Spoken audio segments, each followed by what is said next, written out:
What's going on, guys? Ross is making a funny face into the camera, and I kind of just caught it, but it was choice. We're back again for our patron first edition. I think I'm supposed to call that Legacy Pathfinder from how Baldwin tweets, but I'm not sure. Pathfinder patron game, A Tale of Three Dragons. I was gonna ask you guys this throughout the week, but I will ask now, do you guys want a couple of GM PCs? Sure. Do you feel the group needs them? Because you guys are a two-man party. I can stat up Akane and Keelan. I think it'd be fun. I think currently the party, the two wandering monks, that's interesting, but it's not really an adventuring party. Okay, fair. Personally think it's a little harder to have actual dungeon crawls and such like that without two other people. Okay, makes sense. In that case, I will... Akane will level as you want him to level. He's non-proficient with everything, but very, very strong. So his attack rolls are bad, but when they hit like a truck. Whereas Keelan is a little more of like the arcane trickster route. She doesn't have a sheet so much as she has a character from the game. And I'll put them together between here and next time. I don't have any plans on Thanksgiving, so that's probably what I'm doing, is I'm character building. But regardless, before we get to that, before I get to build another warder, got to do that in-character reflection. Oh, look! Look at that! That's a 2. Oh, that means Tarask is first. You did it, buddy. Okay, then. Well, first things first. I threw the race. Well, so, now after being assaulted by yet more spirits in more weird outfits, demanding our bodies or our whatever, and having yet another weird inferiority complex, I guess you could say. Oh well. We are finally now getting ready to go and get Akane trained up and investigate into this whole Lighthouse shebangle a bit more. Because we need to get this all taken care of. Still have evil spirits, quiplets, after us. Still have all sorts of dastardly bad things just trying to ruin our day. But hey, we got a couple of friends now, even if one tried to steal a very valuable item off of me, and the other one isn't all that smart? Yeah, you can hit. You can swing a stick. Yeah, that he can. Fair enough. Take that hero point, Adru. Take it home. So does this mean I have 3 hero points? Oh no, you don't have a hero point. You have 1 hero point. I'm so used to saying that when we start playing Kingmaker, Lucia and I'll say, okay, cool, take your hero point. Or like, when we end the Kingmaker streams, okay, say bye, guys. Wait, it's just us. Oh. Anywho, Adru, if you would, you've been showed up. Someone is as fast as you. My name is Anru Kumiginja, and until yesterday, I was the fastest drow alive.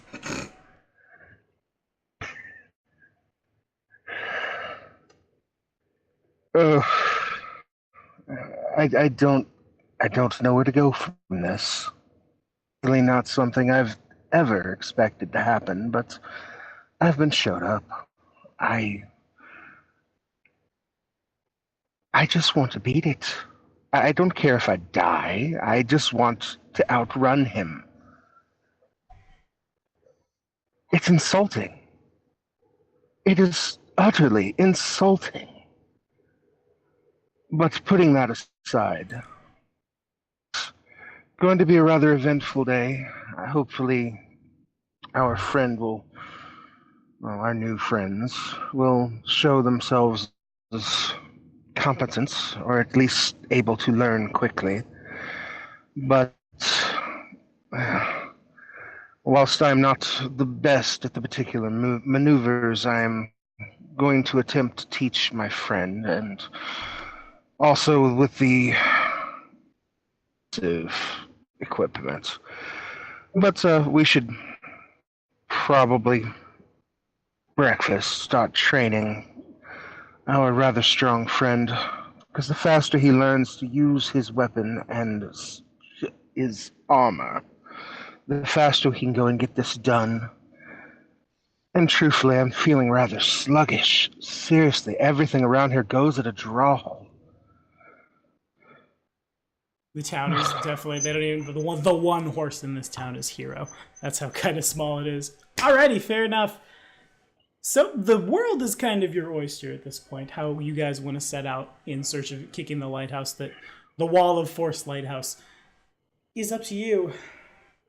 I'd actually like to request we do a day of downtime and a time skip till the next day. Okay, can do. Because I was wanting to first go and collect the armor and sword, and see if I can use a.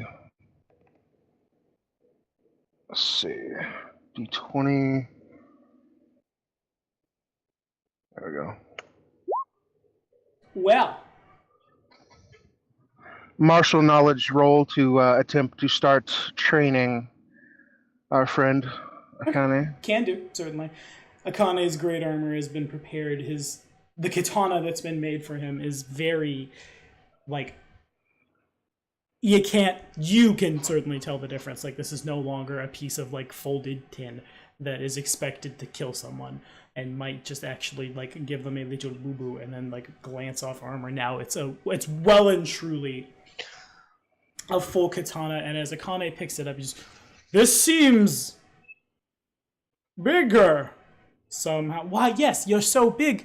I assumed, says the blacksmith, that you could possibly wield something a little bigger. It's the same sword, I assure you, simply a little steel here, a little wood here for the hilt. Akane nods thoughtfully, just, yes, that is good. Sheaths it on his back. He sheets a katana on his back? It's big. It's real big. Put it this way, it's basically, he's a large person anyway, and he's probably using the horse riding katana rather than the regular one. In a mechanical sense, one of my favorite things about his race is his race has a 3.5, because basically Pathfinder's half giant is the same as 3.5s. They just changed some of the language around. It has one of my favorite abilities that a race can get called Powerful Build, which lets it use a weapon one size category bigger without penalty. So he's medium, but he's basically using a large katana, which is basically a Nadashi. The blacksmith comes and helps him put his Oyori on, and he looks, though he may not be able to perform the part, he does look the part of a true samurai now. Could you tell me this? Samurai Bowser. Please tell me he looks like Samurai Bowser. Kind of, yeah. His kabuto is where most of the the beak of the dragon turtle has been set up. So, and the mask bit that covers the bottom half and simultaneously keeps the helmet on, has the lower half of, like, sometimes you'll find, and you guys would have seen this a lot at the monastery, like celestial images or demonic images, or like, in some cases, like straw will be like, whoop, to make like a mustache. On these sorts of pieces, it well and truly just looks like a dragon turtle with its mouth open. The kabuto, where like before it had like a whoop up and around, in its place there have been the little like not the full pyramids of the shell of the turtle, because those are, even for Akane, those are really big, but the like the reptilian skin of the creature has been like formed around it, and the bone has like a half moon shape around, and his back has been, though again, it's not a 1-to-1. He hasn't just pulled the shell on. There are several bumps going down the back of his armor to like the spikes of a dragon turtle. He doesn't look unlike Bowser. I am so pleased right now. It is good. It is good.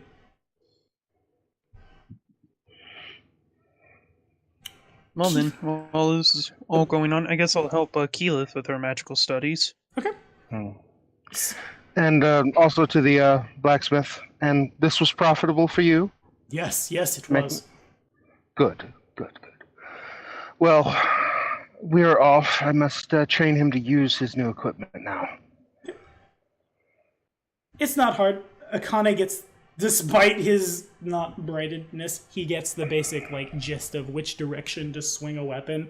He obviously will never be able to keep pace with you because you fight in a much different style than Akane's body will allow him to. He doesn't have the Yeah, that's what the knowledge martial role was for.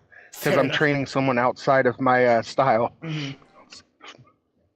The basic concept of take sharp pointy and go like this applies to everyone, but whereas you are like the death by 1,000 quick cuts in vital places, Akane is more just like, I'm gonna cut you in half. Blah, blah. The training basically is just like get wooden blocks, set them up, and Akane just cuts them down. Yeah. Obviously, and then speaking to Akane during this, you notice when I strike and I do a perform for striking, I hit many times, and I hit not quite as hard as you do. This is not what you should be doing. You are trying to make sure that whenever you hit, you do one hit that kills them. Akane nods.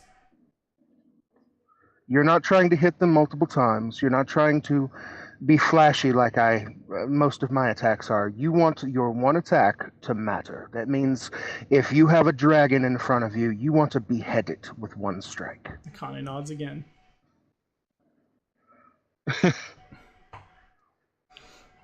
Meanwhile, basically teaching them how to do a vital strike is what I'm hearing. Okay, fair enough. That's his build. We're doing it live. I will award her something. We'll figure it out. I don't know. But Tarask, Keelan has a much greater understanding of magic than she let on. She's truly not like a full caster, but she definitely understands the basics and then some almost as much as you do. You might get the theory a little better. You have more of a knack for it than she does. But like it's the shaky mage hand was not. No, that was faked. That was staged for people to see. As you guys withdraw to like a private place to study and you begin like spitting out the magical formulas, she finishes sentences for you. There's more to her than meets the eye.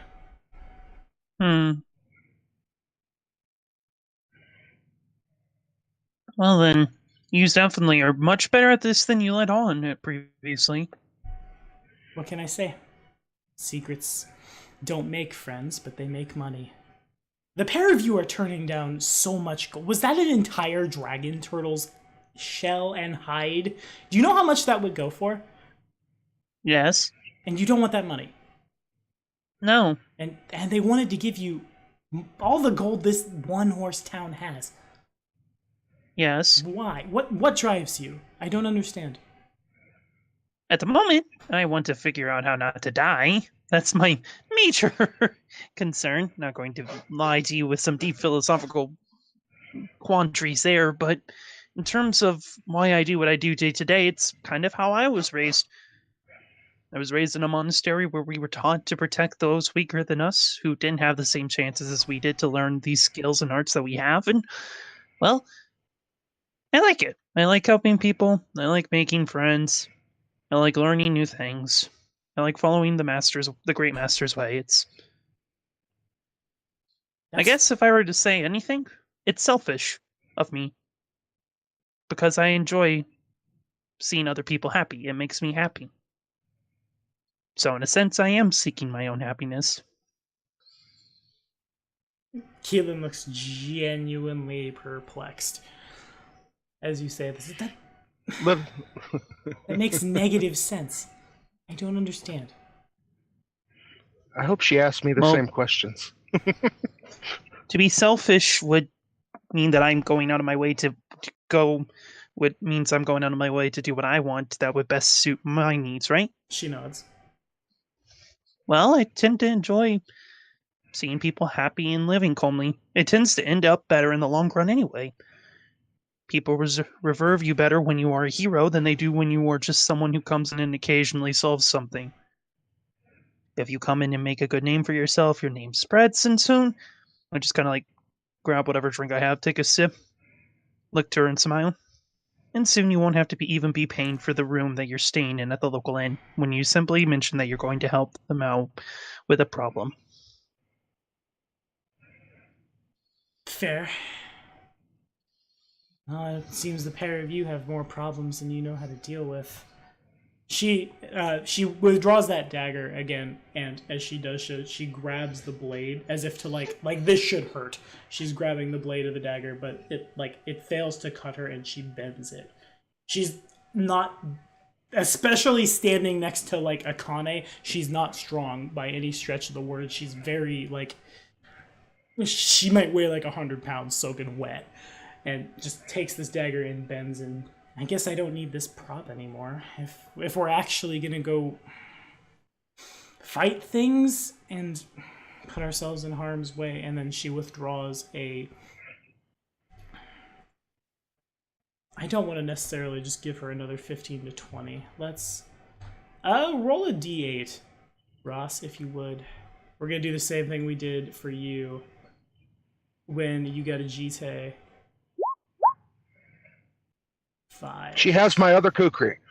5 literally is a kukri. On light melee weapons in the Eastern table, she withdraws a kukri. I shit you not.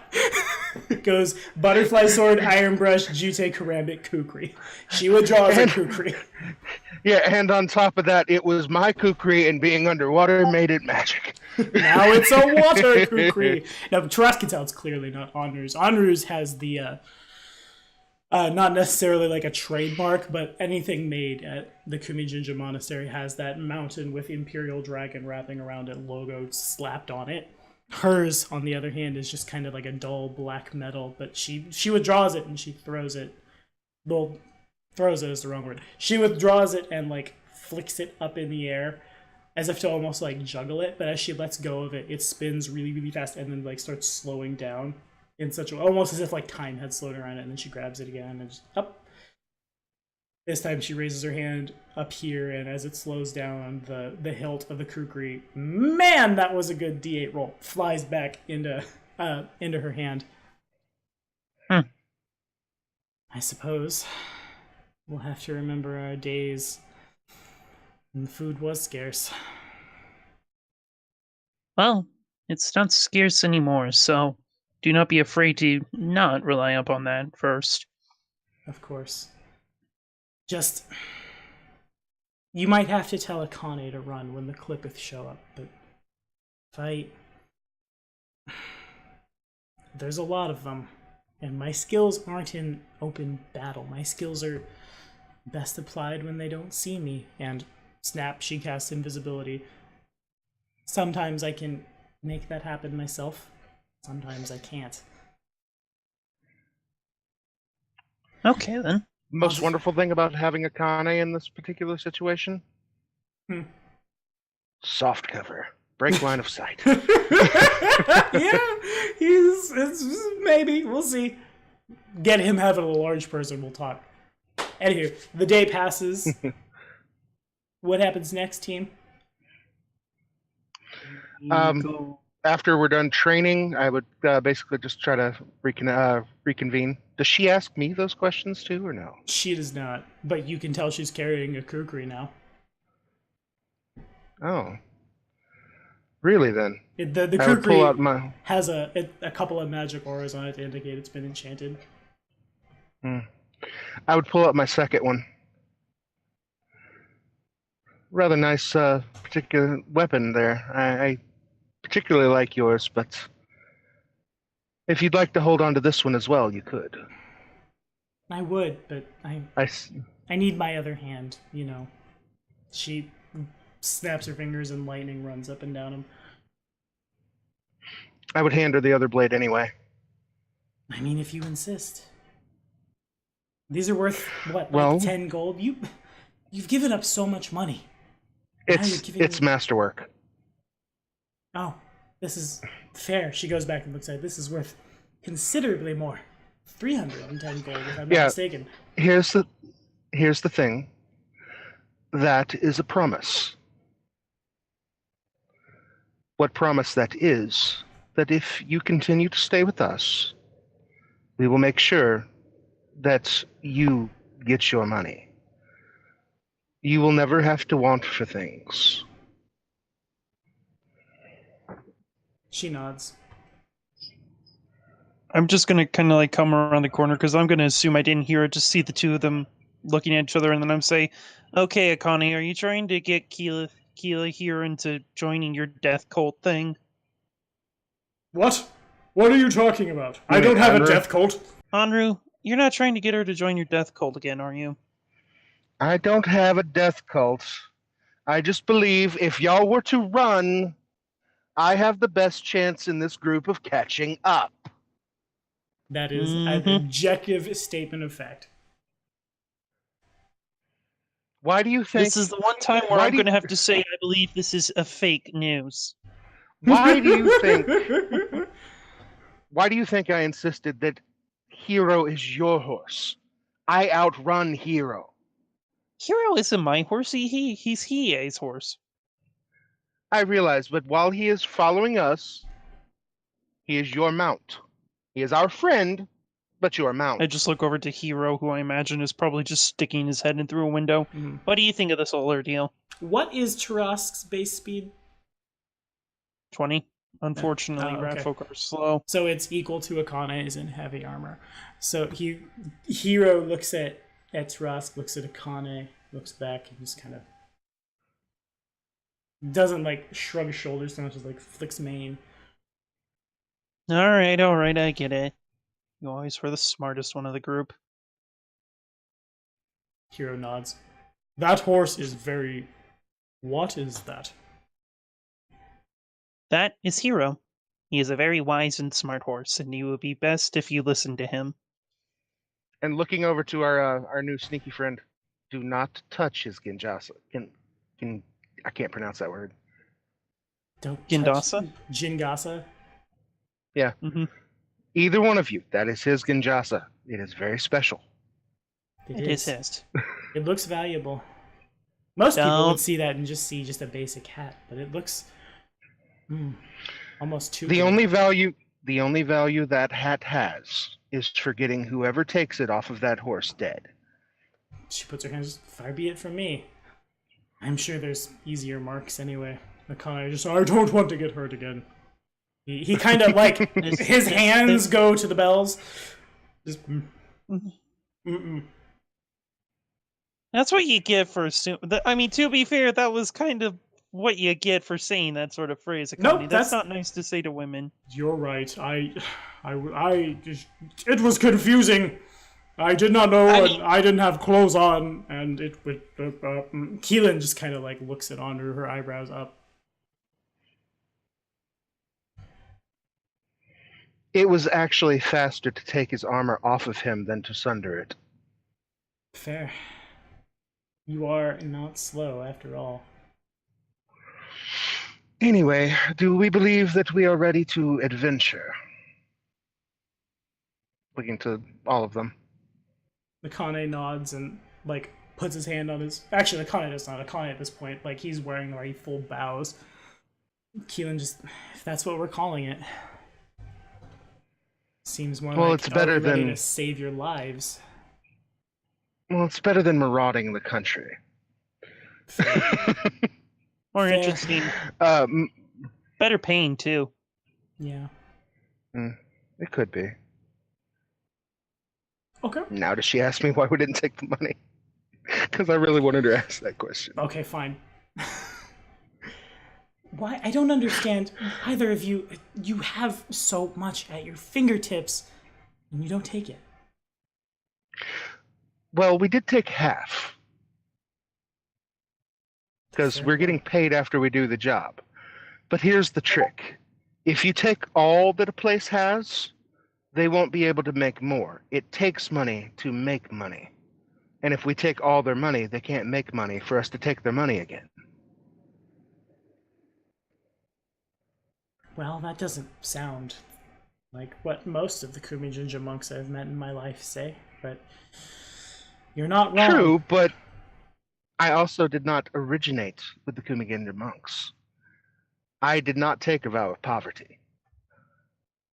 to be fair, I don't think our order enforces a vow of poverty to begin with. They do not. They don't say no to it, but it's not enforced either. But on the flip side of that, if I happen to be doing good and getting paid for it, all the better. Seeing as I have my own black book that I need to, or rather, I have my own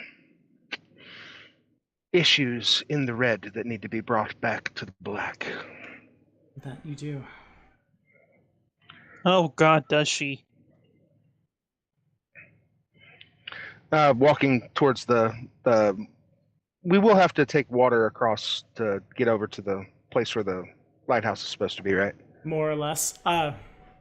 Based on what you've seen as you traverse the town, because like it's connected over like several small islands, there's probably enough sandbars that you could like walk from island to island. What? There's nothing saying you couldn't like portage. Like portaging the boat is really easy when you can just collapse it. Yeah, I mean, what I'm thinking is instead of taking the long way around and following the sandbars, we just go from sandbar to sandbar with the boat. Okay, that's fair. So you guys set out. That's basically the case. Sometimes it's walking, sometimes it's summon the boat and push it forward. How do they respond? How does some Aquilas respond to the first time she sees a magical bow? That's a good question. The first time it like folds out, she doesn't like freak out like most people have been, so much as she just goes real quiet for a second. Then when it goes away, like within like a couple of uses of the item, it stops phasing her.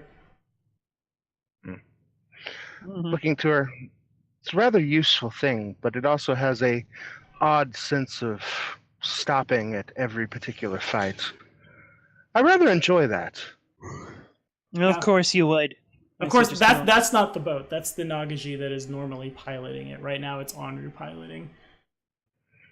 Well, I hope we get that feature back again. It was a very nice person. Keelan nods. She's not the like. Well, both of you make a sense motive check. Actually, let's say it that way. And since we're not on fantasy grounds, and I don't think there'll be encounters, the fact that you don't have a soul and sometimes are doing bad can be shoehorned for this session. But if both of you could, if you have any idea what your sense motives might be. Yeah, I've actually got mine open. I just have to type it in. Oh, fair. This is one of the reasons I really like having physical PDFs. I need to level Hero up, by the way, also. 27. Okay. Does Tarask want to roll? I do. I just throw a d20 at the board. I have a basic idea of what you want. If you open and manage characters, 3D should actually be there, and you should be able to just open your character sheet. Really? Okay. Oh, yeah, you could do that. Yeah, you could. Okay, well, Tarask doesn't get it. Tarask is still kind of... I will never assume how a character feels about another character, NPC or otherwise, but I will say is Tarask is a little...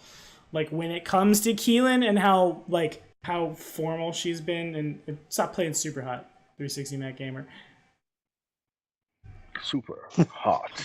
Click the wrong button. I was trying to get to Fantasy Grounds and this came up. Fair. That game, I've watched some game theories on that game. I don't know how I feel. But, it's creepy. It sounds creepy. It's fun. But, Tarask is still a little, Tarask has feelings to process when it comes to Keelan, but Onru can pretty definitively figure out that she's very pretty. She's pretty, and she complimented me. Oh my god! And she got real quiet because she's seen something that's very valuable. And though she might not necessarily kill you in your sleep for it, that's probably if it comes time to cut and run, that's probably item number one. I'm just going to kind of at one point as we're traveling along, just kind of message her, be like, you do realize that Onru would be really upset if you were to take that from her. Trust doesn't have any idea about that. Yeah, you don't know about it. Yeah. Oh, yeah, duh. But Onru has definitely, that's what's happening. But in response to this, that dragon turtle, I feel bad for killing it, but it should not have taken my kukri. Okay. I think I would like an intimidate check from you. Yeah, let's do that. Let's see how far the shade can be thrown. I mean, I had two of them.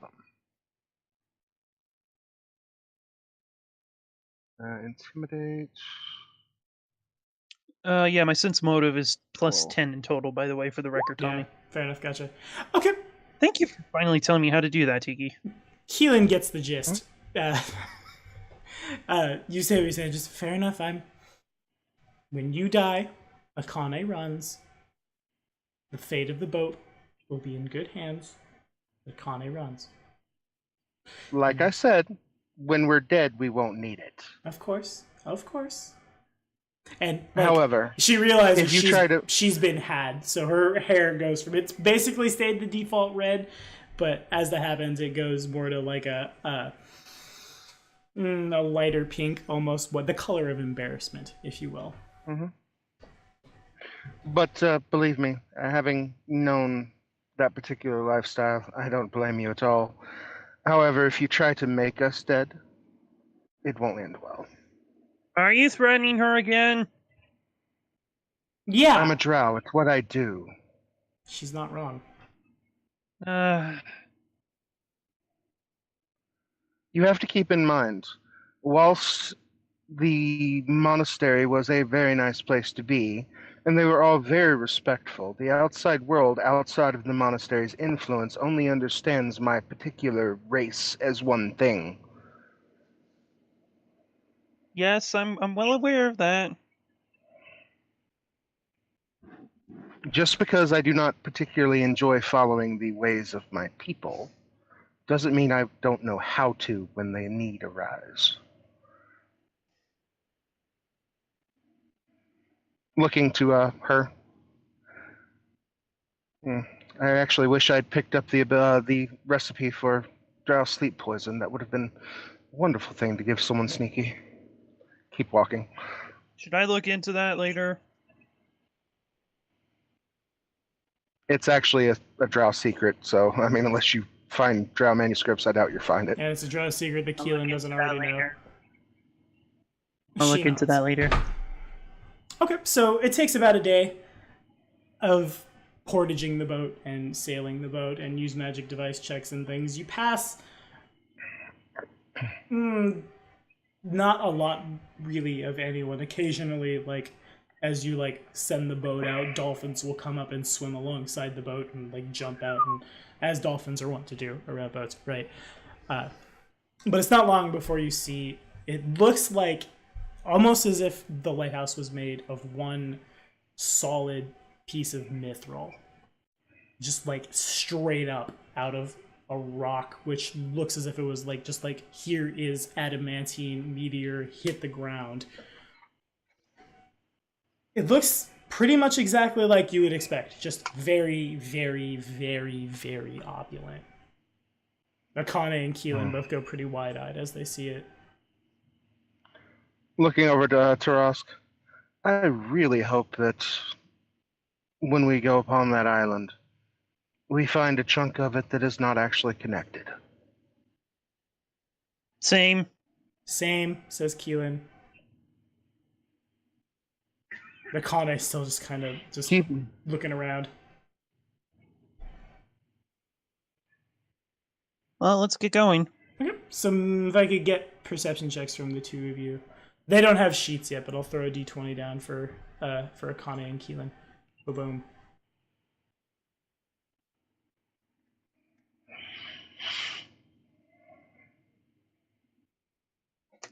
Sorry, perception? Was yeah, from Tarascan, Fairy, and Hero. Perception from Tarask is sadly only a +8 because I still don't understand why clerics don't get Perception is a class perception skill. Because they're full casters that are wisdom based. Oh yeah, that would be really powerful, I guess. It's trying to balance them. The same reason like paladins and wizards don't. I think it's. I I'm glad get it everyone gets perception in 24. the playtest. I think it's everyone needs it. If you didn't have it, you're taking a trait to get it usually anyway. And then Farron has a oh yeah, he has a +18 now, right? Nice.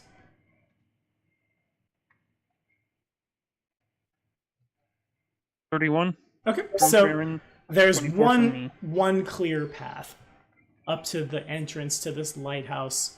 It comes down off a rock, and then the rock, almost as if someone had perfectly carved stairs down like the side of a giant adamantine boulder circling around before at the bottom there's a little like platform jutting out made of adamantine.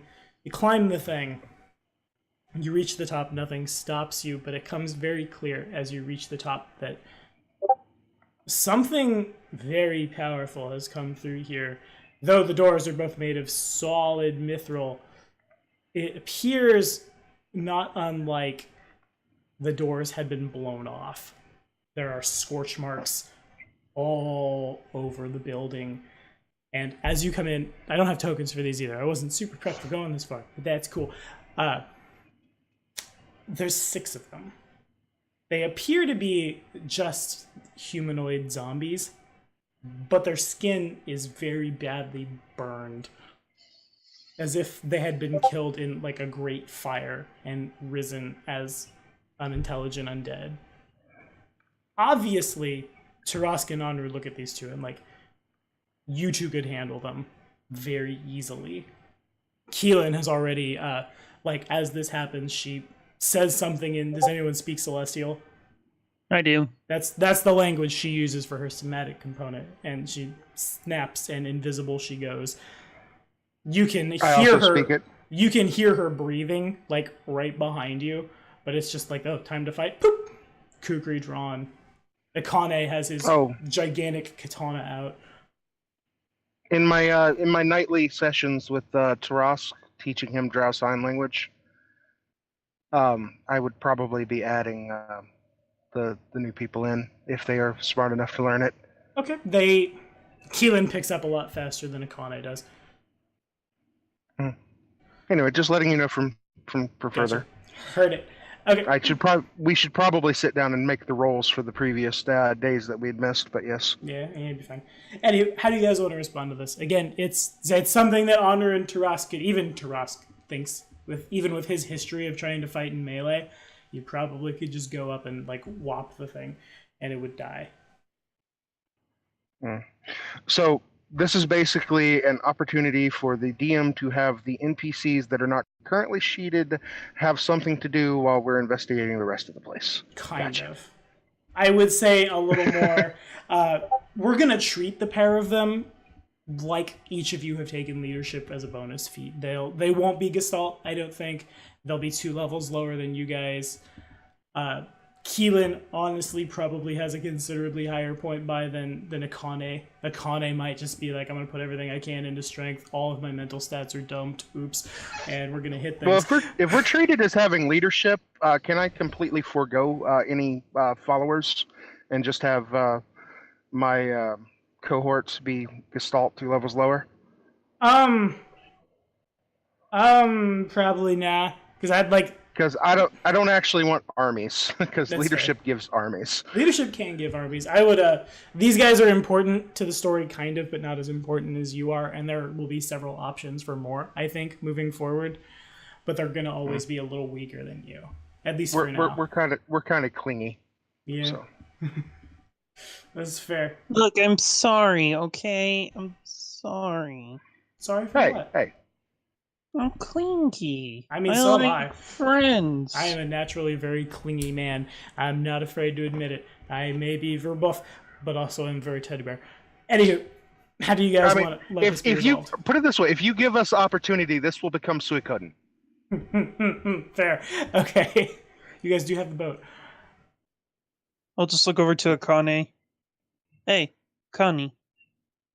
You want to show your master here how much you've learned? Without another word, he moves forward, and it takes him a little bit of effort. Obviously, he's not a very limber man. It's hard for him to dodge. Most of his, like the zombies will reach out and, like, slam their arms against his armor, and the fire just kind of, like, off, as these guys are a little bit combustive. He's not the best with a sword yet, but he's really strong. So what he lacks in technique, he makes up for with brute force. So he might not necessarily know how to swing, and sometimes he connects with like the side of the katana as opposed to the blade. But when he does, he just through one of these guys, tearing them to pieces. It takes him a lot longer than it would take you guys, even like when you were younger.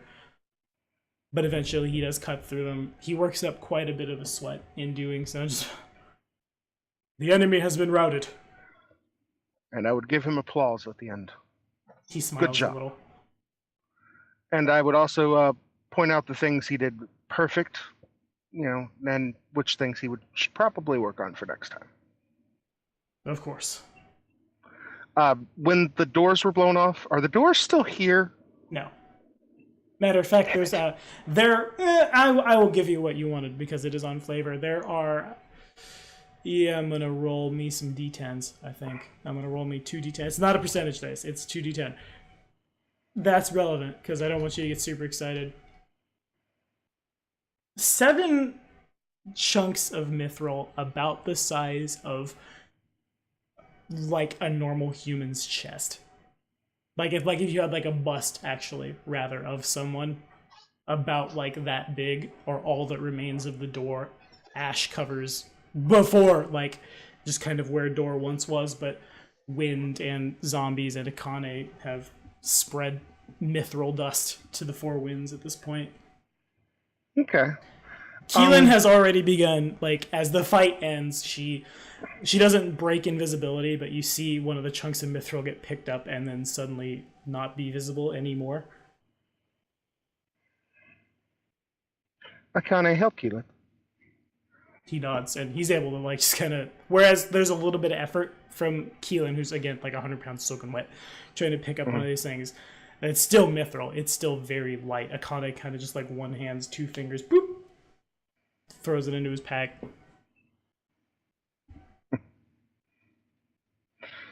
As you see, the adventuring life does has rewards.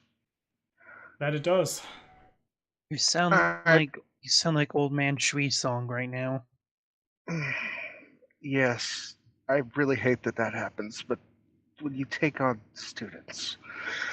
Anyway, give me a sec, I'm scouting, and I'm gonna run off to do a scouting loop, see if I see anything. Okay. So the lighthouse is... There's not a lot to it. There's the room at the bottom, and then there's a spiral staircase going up to where the lighthouse would be lit, and it's entirely... Well, that's not true.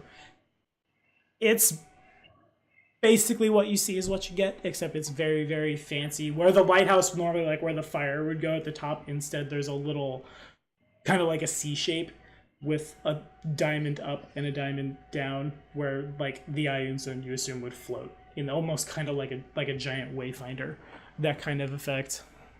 But throughout this whole thing, I would say it's almost a Pathfinder. No, Wayfinder is actually that's an item. Yeah, that's a magic item. That you I can was put trying very, very hard to make a bad joke. I know. I appreciate that so much. I do. But it's very obvious that not too long ago a pretty big fight took place here between a couple of very powerful spellcasters. Now that Andrew's moved in full, Andrew can pick up latent magic auras. Knowledge Marshal. Okay. And that's assisted by my Detect Magic. Lots of evocation. Lots of conjuration. It's hard to say what, but the burn marks on the building would assume a lot of fire was thrown around here. It's... Evoker versus a Summoner. Okay. Mm-hmm. The summoning is a little more along the lines of, like, people have probably teleported. Ah, okay. There's no real evidence of who won or lost, but it leads you to believe that probably the Ioun Stone was taken by one of the two sides. And you assume probably the fire side, given the fact that zombies reincarnated with fire were what were like left to guard the place. Mm-hmm. I'd return down to the others real quick and start searching the zombies to see if there's anything left on them that might be a hint. Okay. They are clearly people who used to operate this lighthouse. not necessarily in terms of like UMD the Ioun Stone, but more in terms of like clean and maintain the place, make sure that aquatic monstrous humanoids don't show up and wreak havoc. Then they were overwhelmed and consumed and then reanimated. They don't have anything really on them. Their clothes. But that's about it. Yeah. Well, yeah, I was actually more searching them because it was going to give me better intel. Looking to Tarask, you may want to go up to the top and look. There's been a magical battle. I'm not the best with magic, and I could. I was trying to roll there to see if maybe I could figure out some of the spells used. Think if Animate Dead had the fire descriptor. It's very, very, very like the whole thing screams the School of Fire. The thought that life is a process of creation and destruction, but also like more relevant to it, it's more like fire as in fuel, as in like powering something with fire, and that's how the necromancy is cheated. Technically, you guys didn't fight zombies. There was no imprisoned soul so much as they were given life with fire and reanimated. It might be. Hold on. So, are you saying fire is a like a fueling thing in this when it comes to magic? As far as Kijong is concerned, yes.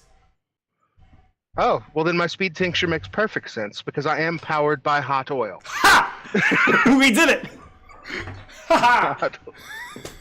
But yeah, that's basically the idea. It might be a little more accurate to. You wouldn't necessarily call these elementals, but you wouldn't call them undead either. Maybe more like a true aberration.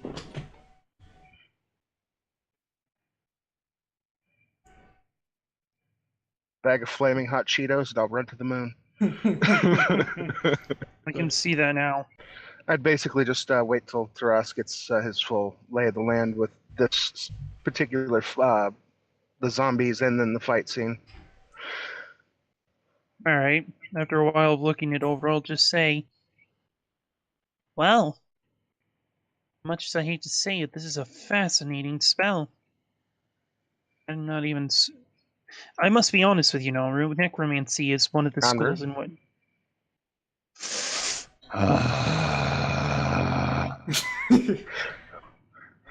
Just call me Drow, damn it. Anru, I must be honest. I am not good with necromancy. It is one of those schools I try very, very, very hard to have little at all to do with. And all followers of Kijong do. This doesn't ping necromancy so much as it pings... I said Animate Dead with the fire descriptor. It's probably a little more accurate to say, like, it's not necromancy. The soul is not involved in any way, shape, or form, so much as, like, almost like a little combustion engine is put inside someone to power them. It's much more like conjuration. All the in their own way, all the followers of Kijong are in one step of neutral good. Otherwise, they wouldn't receive their powers. And necromancy. Are you saying they were possessed by a fine fire element or a diminutive fire element? Not quite.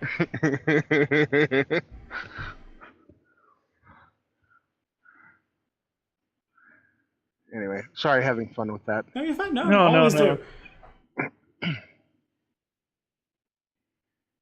Not allowed to have fun, Tiki. God. No fun. Thinking? Anyway, is there any other checks or anything you want to make? No. Okay. Hold case... on. I'm gonna do a use magic device check to see if any part of here. Hold on. I rolled it and rolled 20 in Fantasy Grounds. Give me a sec. There. And that is to see if any part of the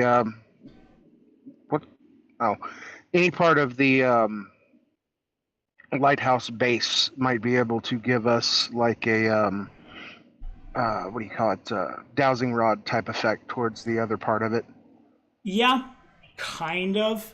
You make a use magic device check, and you're pulled back in the direction of the port.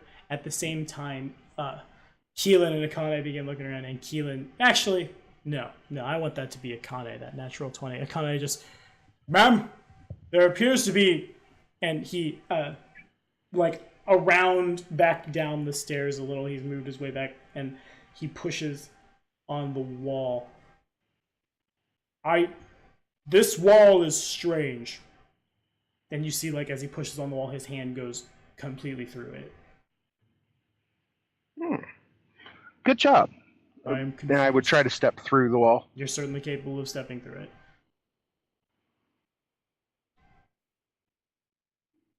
And anything on the other side? Yep. On the other side, there is... there's so much in this OBS that I have to scroll down through to get to. The other side is a cave. It seems to go all the way down, like, into, like, well and truly even, like, underwater. It's really quiet except for the sounds of a fire that's running somewhere near the bottom. Peeking my head back out. Trosk, Yes. I see. there's a fire going on down here. There. Oh, God. That's not a good sign. I'm going to come down. Okay, you're able to pass through the wall as well. Looking up to Akane, it's a fake wall. Just close your eyes and step through. All right, but I think this may hurt. And as he with much trepidation pushes towards the wall, Keelan just kind of around and forward, passing through. All of you now recognize it's clearly an illusion, but the fact that it didn't ping for Onru right away indicates that it was probably cast by someone powerful enough to, like, get around detect magic. Mm-hmm. You can open your I eyes don't now. think this was cast by the master, do you? Our master? No, the master of fire. Oh, actually, I thought that this might have been his doing, but that's just because, unknown fire zombie spell and quite insane fire dude. It's not insane. Well, he's not on his right mind. I wouldn't even say that. Whatever. He's going against the grain. That's fair. What interests me the most, though, is that it seems as though all these actions hasn't made his strength from Qizhong any less, or he's just completely forsaken Qizhong and has gone on to his own deity to choice. Either one is not good for us, but... You and I both know that some casters work on force of will or intelligence rather than divine intervention. I mean, I do partially as well. It's just more so I always thought he had a little bit more of the divine to him. Looking to the others, do you all wish to stay here and guard, or do you want to go with? Akane seems to have gotten his feet under him now that he has decent gear and just, I will follow you. If there are more zombies, I will deal with them. And Keelan kind of, like, RGB rolls her eyes again, just, yeah. Not much going on out here now that we've pocketed all of that mithril. Are we intending to sell that, by the way? I imagine those are worth quite a pretty penny. Maybe not. Spoils during the adventure are actually to be kept. We just don't actually take everything from a city. See, here's the thing. We're fixing this problem for them. They can fix their own door. Fair, I suppose. Anyway, so you guys head down. It's several... We don't necessarily have to shoehorn. Well, there's someone who can cast Levitate in the party. So a lot of it is a series of jumping from stalagmite that has been dulled to stalagmite that's been dulled down, or, like, levitating, especially Akane, who has no semblance of acrobatics at all and is weighed down by armor. Yeah. On the first one, when levitating Akane, cast Levitate on him and kick him off. And then ride him down. Okay. He is perplexed at first, but that was not the worst way to travel. Should I do that to people? Should I kick them? No. No, I just did not believe you would actually agree with the first spell casting without experiencing it first. A fair From now point. on, I will ask. Good, good. Kicking is scary. Keelan has her own, like, she's able to, like almost like a Mario 64 jump. Oh, well, Mario's had the same jump for a while. The hop, whoop, woohoo! And, like, do a flip and then feather fall any distance she misses.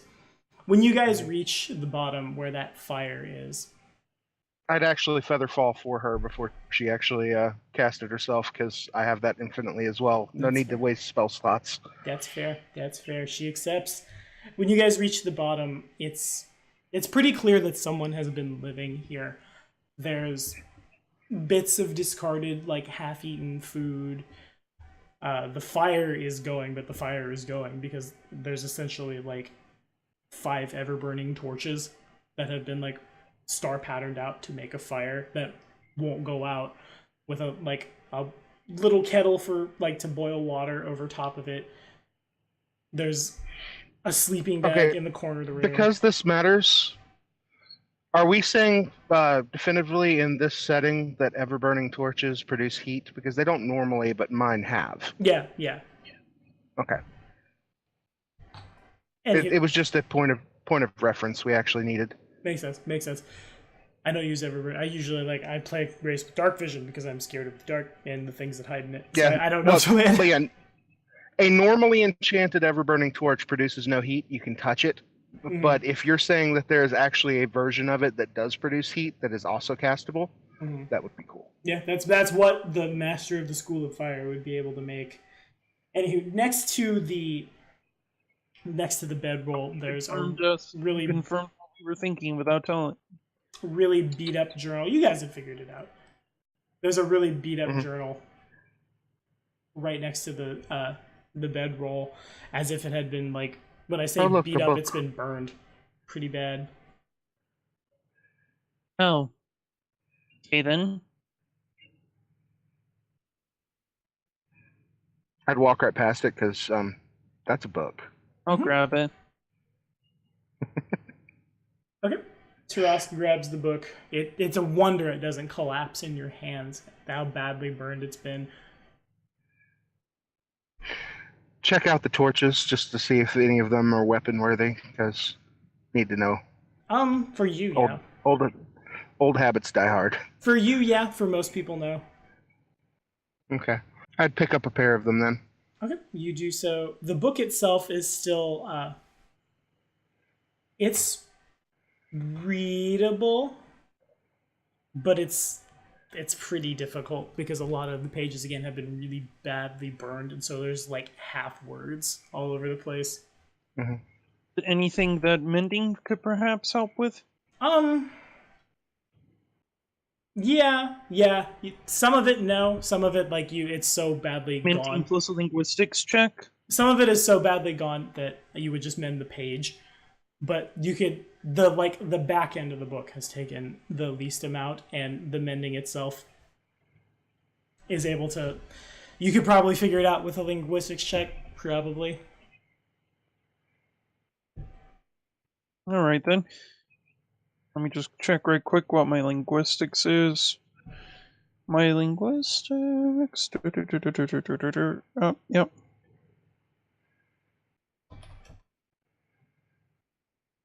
It's sad. I go through all my effort to get my Roll20 or my fantasy ground sheet all nice and done. Yeah, I even got Farron done. And now I roll. You know what? Screw it. I'm gonna use my hero point to re-roll that. That's a safe time to do so. A 16 is still, it's not the worst. You can, the last few entries of what you can figure out as a journal are pretty easy to pick out.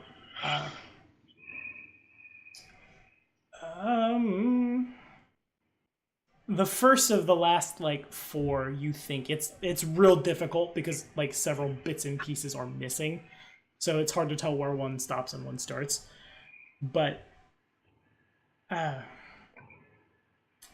it's pretty clear that this journal was once upon a time the property of the master of the School of Fire in Ramparasad Shamsuk.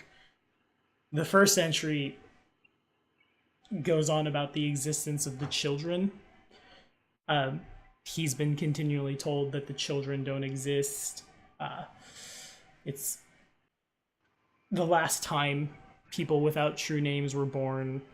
It caused the destruction of whole cities, and the horror of that happening again is too great for any of people of their stature to allow this.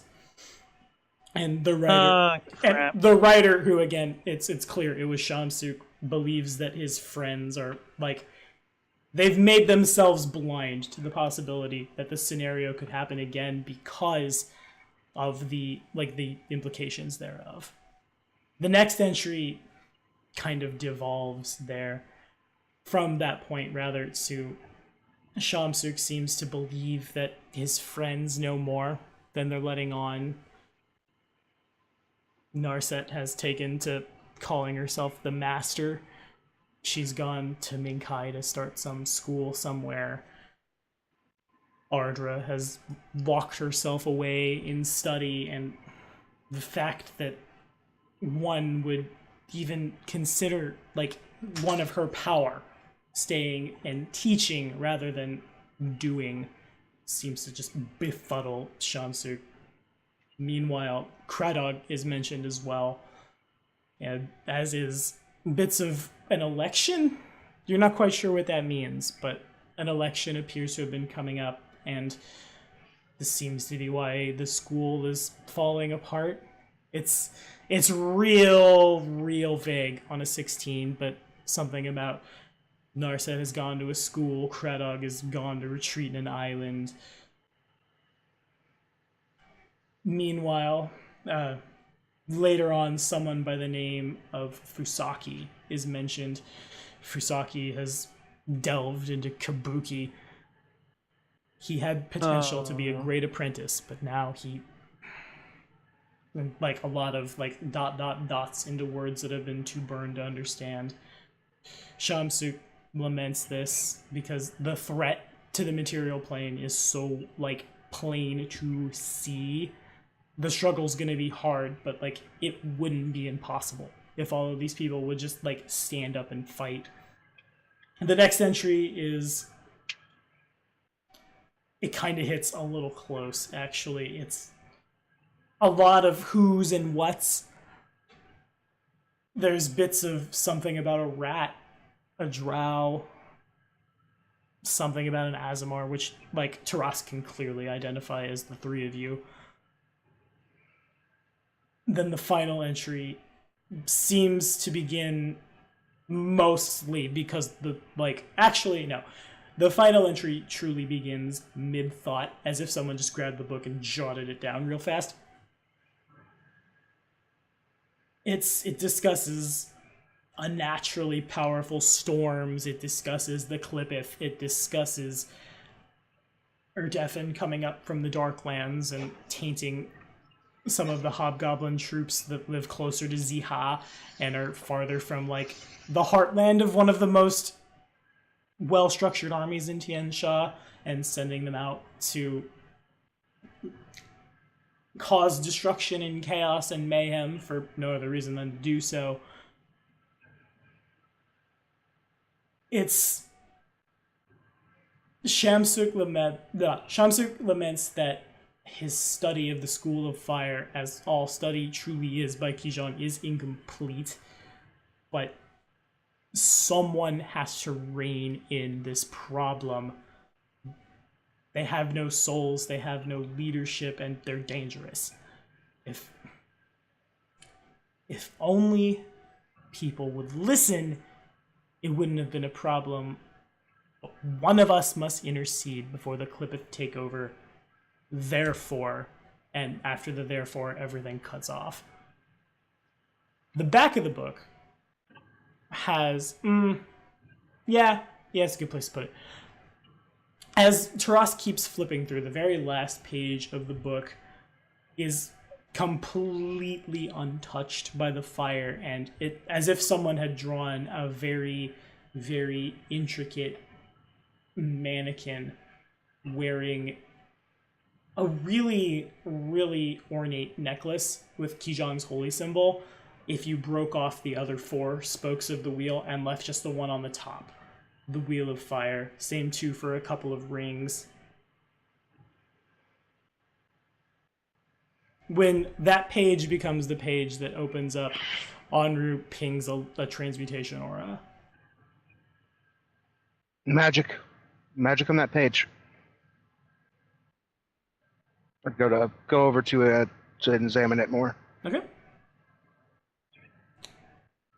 So much like in your nightmare when you fought a Uray, it's the same idea. That's a mannequin with gear on it that's been transfigured into ink on a page. Almost like a scroll of the bag of holding is a good way to put it. Though that's not like word for word what it is, that's basically the effect. UMD and natural 1, and I'm going to use that hero point. Is there? That's good enough.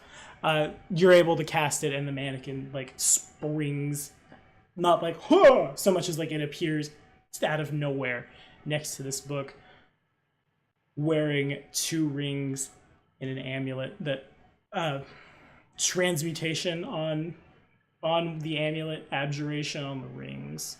Without shoehorning too hard, Enru identifies 2 +1 rings of protection and an amulet of natural armor +1.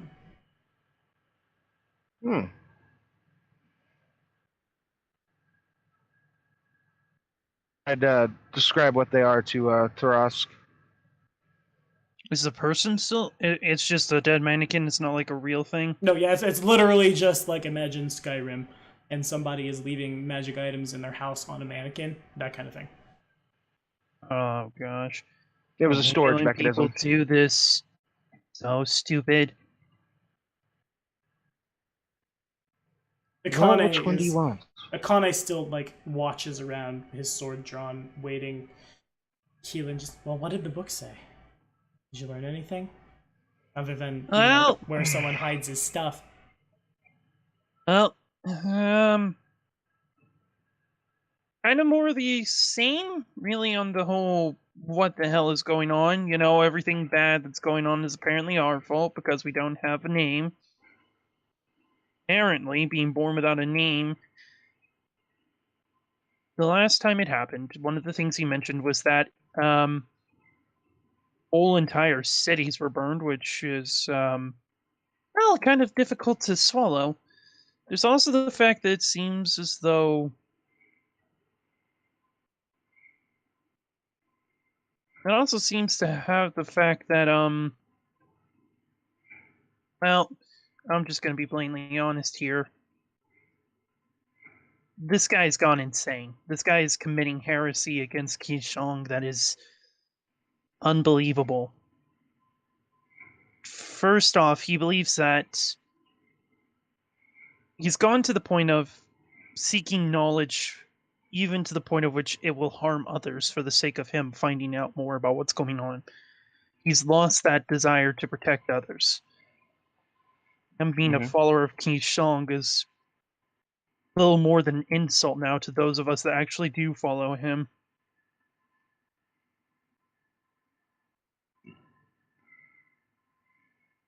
And as for the idea that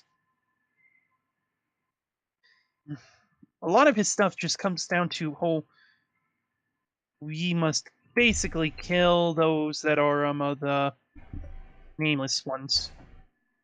Forgive me, I didn't get much of the book to translate properly. It's giving me more.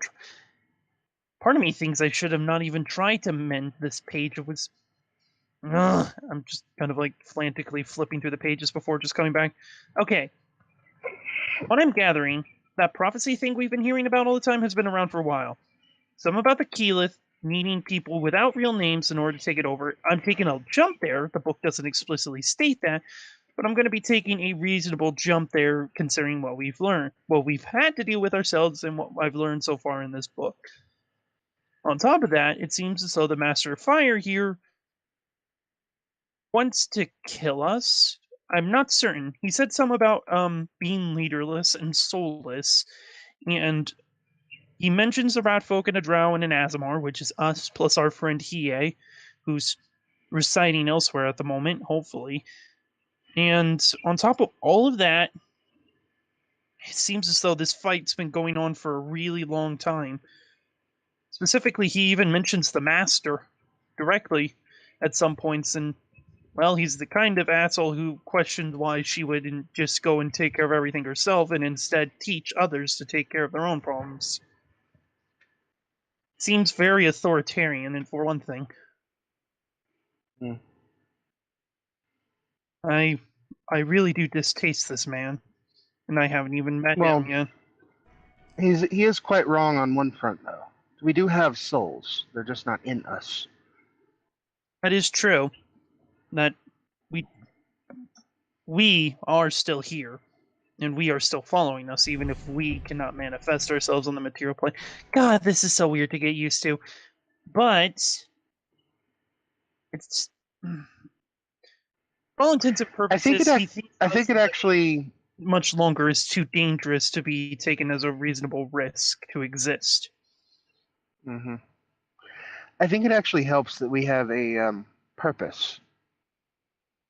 He does mention that. He mentions how we would be leaderless when we're not. Hmm. No, like, it's very clear we are not leaderless. Indeed. Keelan nods thoughtfully. Akane is still kind of like, he understands the gravity of the situation, but he like looking for more fire zombies to pop up. He remains vigilant. Mm-hmm. Long story short, bad people want to use our bodies to do bad, even worse things. Well, the Clippeth, they come from a time before demons existed, before we, not us, you understand, but before humanoid life existed. The creation of the soul, in its own way, eventually became the creation of demons. Demons being as fecund as they are, it wasn't long before they ran the Clippeth to the darkest, deepest layers of the abyss and took over for themselves. And now I think there are some Clippeths out there that are starting to think, this mortal coil thing could be useful. That tracks. Keelan's hair has gone Keelan's hair has gone like flat black, and her eyes are like as if she put like white contacts in. The major problem I'm having with this is the fact that the Master of Fire is very clear on one thing. He plans to kill us, Enru. He seems, or at the very least, he wants more information. You already know my default plan for anyone who tries to kill us. I'd go around and pick up the other 3 ever-burning torches. Well, with him not being here, these are not of use to him, and I don't like the fellow anyway. I'd hand one of the torches to each of my friends. Keelan just, like, you hand the torch, she taps at her eyes. Azamar blood, you understand. I can see fine. Akane takes one happily. As can I, but torches are always useful. Especially when you got somebody over here that can just make everything dark as nighttime, as dark as a moonless night with a snap of her fingers. Yes, I mean, can you actually see through this?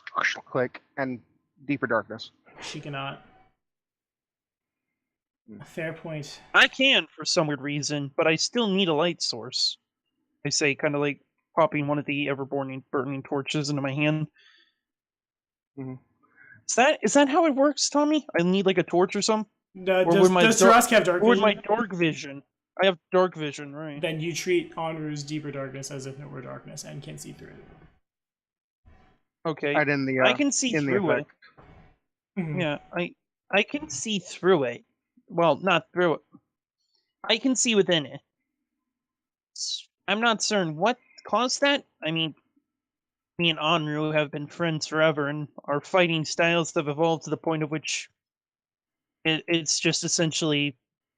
Well, I mean, Enru does all the flashy stuff. I just go back and chant, "Yay! Kill them all!" occasionally, but I don't actually say that before you ask. I say kind of like looking in Keela's direction before realizing she can't see me. More along the lines of he enables me to kill things harder. That still doesn't sound as anywhere near as good. But fair. Whatever. I still wouldn't kill things nearly as good as I do with you. Without you. Let's not have that conversation here, of all places. I suggest turning around. The whole place is kind of creepy.